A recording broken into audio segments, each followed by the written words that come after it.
Oke, habis Afrika kita lanjut ke peradaban Eropa. Ya, di Eropa. Oke. Di peradaban Eropa kita bakal bahas dua bangsa, yaitu bangsa Yunani dan bangsa Romawi. Nah, yang pertama itu Yunani. Nah, kita bakal ngebahas seperti biasa 3 poin utama: kondisi, geografis, kemajuan peradaban, keruntuhan. Ini nanti Yunani dan Romawi itu mirip-mirip karena nanti kita jelasin. Oke, oke, ini alay banget ya, siapa sih? Kak Fauzan bakal menangis melihat ini ya. Jadi kita bakal bahas kondisi geografis Dianatara. Apa itu Dianatara gitu kan? Aduh ini. Oke. Di antara laut Aegea dan Iona, sorry. Ini Aegea dan ini di sini ada masuk yang satunya lagi. Dipisahkan pegunungan, lembah dan pantai. Jadi peradaban Yunani itu karena Yunani datarannya gak gak datar gitu ya, gak cuman hamparan doang, jadi mereka kepisah-pisah peradabannya, tapi budaya dan lain-lainnya sama. Nanti bakal dikasih tahu kenapa berbentuk apa sistem pemerintahannya dan lain-lain. Oke. Kemajuan peradaban berawal dari Pulau Crete. Nah, Pulau Crete kalau kita bisa lihat sebelumnya, secara nggak bisa ya. Oke. Jadi tadi ada petanya ya. Nah, Pulau Crete eh, itu peradabannya mulai dari Minoa. Minoa. Pokoknya di sini nih. Nah, ya sekitaran sini.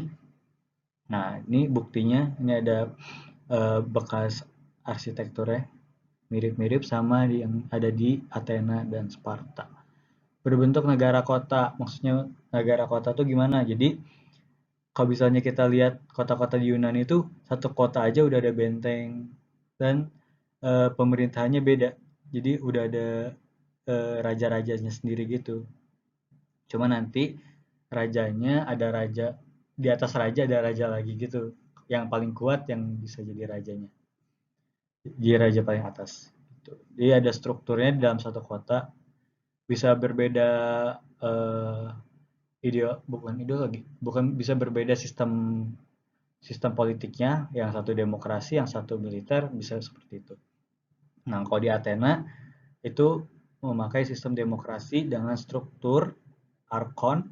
Arkon itu pemimpin, leader, ya leader, ya pokoknya leader. Eropagos itu lembaga yang mengurusi permasalahan kayak kalau kita mahkamah agung atau hukum. Nah, ada Boule. Gue nggak tahu ya cara pengucapannya, maaf. Boule itu dia kayak ibarat kalau kita tuh DPR-nya DPR lagi atau legislatif. Jadi dia tuh yang menangani masalah sehari-hari. Oke. Selanjutnya kita bakal bahas Sparta. Karena tadi udah Athena. Nah, Sparta ini kotanya militer. Di sini tuh wajib militer, terus politeisme. Politeisme tuh kepercayaannya banyak, memiliki mata uang drachma dan arsitektur yang megah. Jadi di Sparta tuh anak kecil udah langsung dilatih dari kecil gitu sama pemerintahnya untuk jadi tentara. Makanya tentara Sparta tuh terkenal kuat-kuat dan gladiator-gladiator kuat biasanya dari Sparta.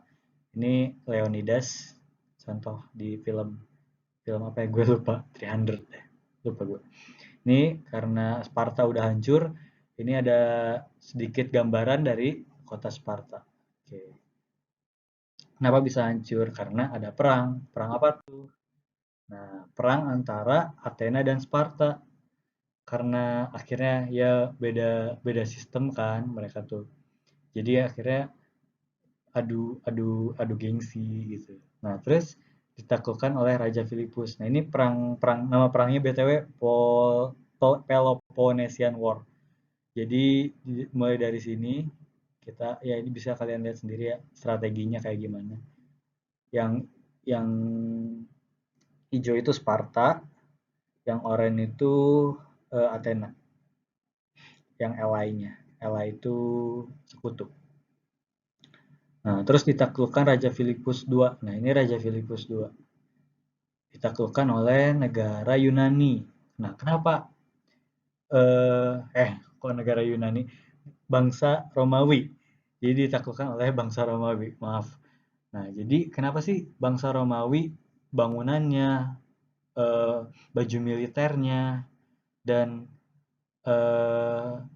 sistem-sistem demokrasi dan lain-lainnya mirip Yunani? Karena waktu bangsa Yunani sudah kacau, sudah kolaps ya. Nah, banyak ilmuwan Yunani yang pergi ke Italia di sebelah sini.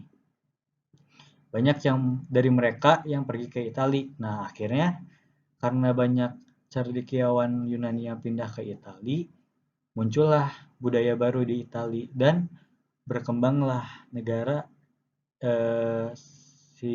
Sisilia, ya kerajaan Sisilia. Itu kerajaan Romawi berkembanglah di situ gitu.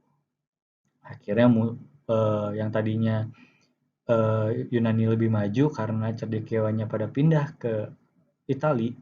Akhirnya Italia yang maju dan Yunaninya diserang sama Italia gitu. Sama Raja Filipus II. Dan terus terakhir ada percampuran budaya Yunani, Asia Kecil, Syria, Mesopotamia dan Mesir. Ya karena wilayah Mediterania ini kan di sini ada di sini ya. Di sini tuh ada negara-negara lagi kan. Di sini di bagian bawah Afrika, di sini ada negara Latin dan lain-lain. Karena Laut Mediterania ini berbagai bangsa ya, jadi tercampur bangsa-bangsanya.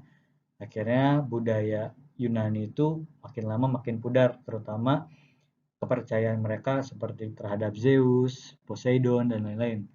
Itu pudar karena diserangnya oleh Raja Filipus yang berkata bahwa kalau misalnya kepercayaan seperti Zeus dan lain-lain itu bertentangan dengan kepercayaan Kristen.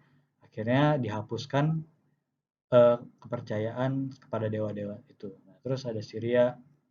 Syria kan bangsa Arab ya.